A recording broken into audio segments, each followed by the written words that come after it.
ഒന്ന് ചിന്തിച്ചു നോക്കിയേ, ഒരു വീടിന് തീപിടുത്തമുണ്ടാകുന്നത് കണ്ടാൽ നിങ്ങൾക്ക് നിശബ്ദനായിരിക്കാൻ സാധിക്കുമോ? ഒരു കൂട്ടം യുവാക്കൾ ചേർന്ന് നിങ്ങളുടെ അടുത്ത സുഹൃത്തിനെ ആക്രമിക്കുന്നത് കണ്ടാൽ നിങ്ങൾക്ക് നിശബ്ദനായിരിക്കാൻ സാധിക്കുമോ? നന്മ ചെയ്യാൻ അവസരം ലഭിച്ചിട്ടും നിങ്ങൾ ചെയ്യാതിരുന്ന നന്മകളെയാണ് സിൻ ഓഫ് ഒമിഷൻ അല്ലെങ്കിൽ ഉപേക്ഷയുടെ പാപം എന്ന് വിളിക്കുന്നത്. മത്തായി അറിയിച്ച സുവിശേഷം 25-ാം അധ്യായം 45-ാം വാക്യം.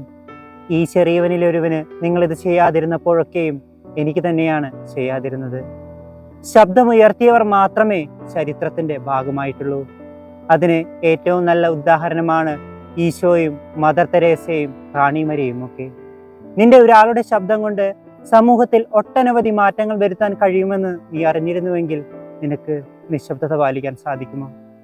ആത്മീയതയുടെയും വിശുദ്ധിയുടെയും സ്വയം നവീകരണത്തിന്റെയും ഒരു നോമ്പുകാലം ഏവർക്കും ആശംസിക്കുന്നു.